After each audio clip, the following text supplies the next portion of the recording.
about cyber law case studies. Here, Samira now present the case study. இன்னைக்கு பார்த்தீங்கன்னா ஒரு cyber crime பற்றி பார்க்க போகிறோம். அது வந்து புள்ளிபாய்ன்ற ஒரு ஆப்.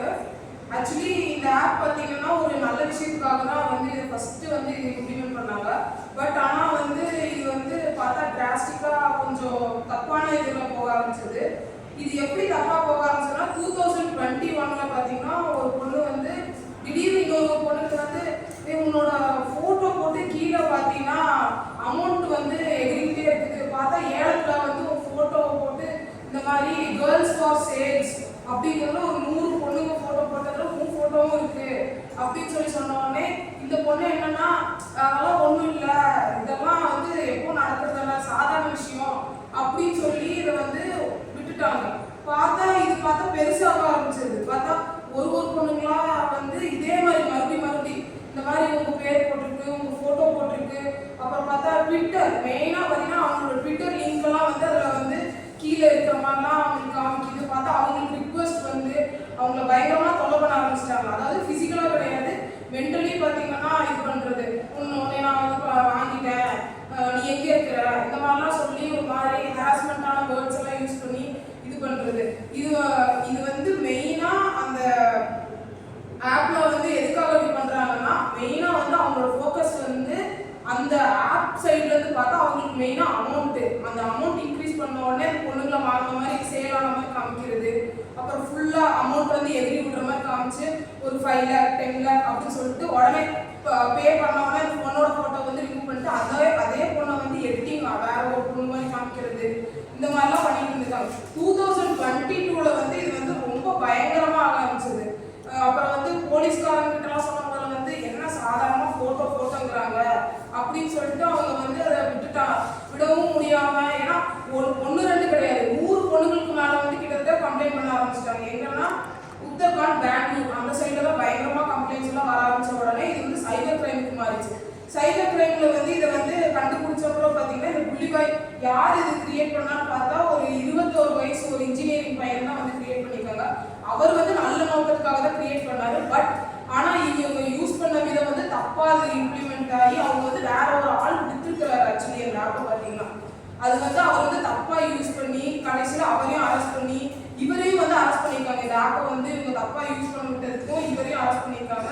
பெங்களூர்ல இந்த ஃபர்ஸ்ட் பர்சன் 19 year ஒரு பொண்ணு தான் வந்து கம்ப்ளைண்ட் பண்ணியிருக்காங்க சைபர் கிரைம்ல. பார்த்தீங்கன்னா சைபர் கிரைம்ல section 666E violence on privacy, அதாவது இப்போ நம்ம ட்விட்டர் அக்கௌண்ட்லாம் வச்சுருக்கோம். இப்போ நம்மளுக்கு தானே ப்ரைவேட்டாக தானே நமக்கு மெசேஜ் எல்லாம் வரும். இப்போ நம்மளுக்கு ப்ரைவேட்டாக வந்து ஹராஸ்மெண்ட் மெசேஜஸ்லாம் சொல்லுவாங்கல்ல, ஒரு மாதிரி கேர்ள்ஸை பார்த்தா வந்து தப்பாக இது பண்ணுறது. அந்த இதுக்கு வந்து section 66E 67 publishing or threatening mentally in electronic form. Electronic ஃபார்ம்னா இப்போ நம்ம ஃபோன் மூலியமா பார்க்கறத வந்து அவங்க ஒரு மாதிரி தப்பான விதத்தில் போர்ட்ரேட் பண்ணுறத வந்து 67 சொல்லுவாங்க, செக்ஷன் 67. அப்புறம் section 66D cheating by person using the computer resources. Computer ரிசோர்ஸஸ்னா இப்போ நம்ம யூஸ் பண்ணுற எலக்ட்ரானிக் ஐட்டம்ஸ் வச்சு இது பண்ணுறது. இந்த கேஸ் பார்த்தீங்கன்னா எப்படி சொல்றது, சோஷியல் மீடியாவுக்கு பார்த்தீங்கன்னா ஒரு பாசிட்டிவ் சைடும் இருக்கும், அதோட டார்க்கர் சைடும் இருக்கும். மோஸ்டாகவே பார்த்தீங்கன்னா பாசிட்டிவ் சைடை விட டார்க்கர் சைடை வந்து அதிகமாக யூஸ் பண்ணுறாங்க. Don't use it please. ஏன்னா நம்ம இதை ஃபஸ்ட்டாக கண்டுபிடிக்கும் போது வந்து நல்ல விஷயத்துக்காக ஒரு ஃபோன் கண்டுபிடிக்கும் போது எதுக்காக கண்டுபிடிச்சாங்க, தூரத்தில் இருக்கவங்களுக்கு பேசுறதுக்காக வந்து டக்குன்னு வந்து ஏதாவது விஷயம் தெரியுதுக்காக. ஆனால் இது இப்போ வந்து அப்படி கிடையாது. இப்போ வந்து ஒருத்தவங்களுக்கு ஃபோன் நம்பர் கொடுத்துட்டு திட்டுறா, டக்குன்னு திட்டுறா, அவனை திட்டி விட்டுறா, உன் நம்பரை பிளாக் பண்ணி டெலிட் பண்ணிடலாம்டா அப்படிங்கிற மாதிரி அது வந்து சரியில்லைல்ல. அது ஒரு டார்க் சைடு தானே, தப்பு தானே, அப்படி பண்ணாதீங்க. இது வந்து எப்படி சொல்றது, ஒரு சோஷியல் உமனாகவும் இருந்தாலும் சரி, ஒரு மென்னாகவும் இருந்தாலும் சரி, நம்ம தான் வந்து சொசைட்டியில் வந்து கரெக்டாக இருக்கணும். நம்ம வந்து நம்மளுக்கு பின்னாடி வரவங்களெல்லாம் வந்து இன்னும் நம்ம வந்து எப்படி சொல்றது கொஞ்சம் நல்ல விதமாக நடத்தி கொஞ்சம் இதை வந்து கிரைம் நடக்காமல் பார்த்துக்கிட்டா நல்லா இருக்கும்னு நான் நினைக்கிறேன். தேங்க்யூ. ஸோ இந்த கேஸ் வந்து ஒரு ransomware கேஸ் தான். So in March 2023 Technova Private Limited, it is a mid-size software development company. அந்த கம்பெனியை வந்து ஒரு ransomware attackல வந்து டார்கெட் பண்ணியிருக்காங்க. So what the hacker did was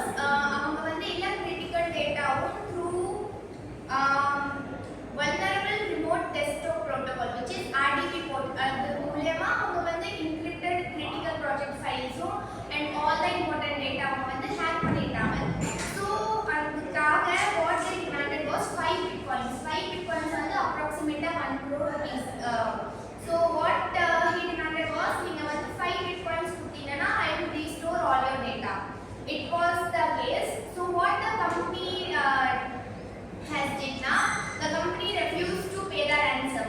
Plus அவங்க வந்து எல்லா backup servers வந்து activate பண்ணிட்டாங்க to recover that essential data. Third thing what they did was வந்து அந்த ID team வந்து அந்த RDP vulnerability and improved firewall settings. So அவங்க வந்து RDP அந்த போர்ட்டை வந்து க்ளோஸ் பண்ணிட்டாங்க. plus அவங்க firewall settings வந்து இன்னும் வந்து நல்லா இன்க்ரீஸ் பண்ணிட்டாங்க. Also for all technical staff they give cyber security training.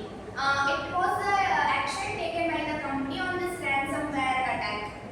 So இதுல வந்து criminal aspects என்னன்னா, they filed a police complaint under Information Technology Act 2000 and section 66 under section 66 for hacking, punishment up to 3 years or fine up to 5 lakhs. Section 66F cyber terrorism, section 43 unauthorized access and damage to data, section 385 IPC extortion, and it is imprisonment up to 7 years. So also with the help of certain and cybercrime investigators, அவங்க வந்து அந்த அட்டாக்கரை வந்து கண்டுபிடிச்சிட்டாங்க. He was also a former IT contractor. அவங்க வந்து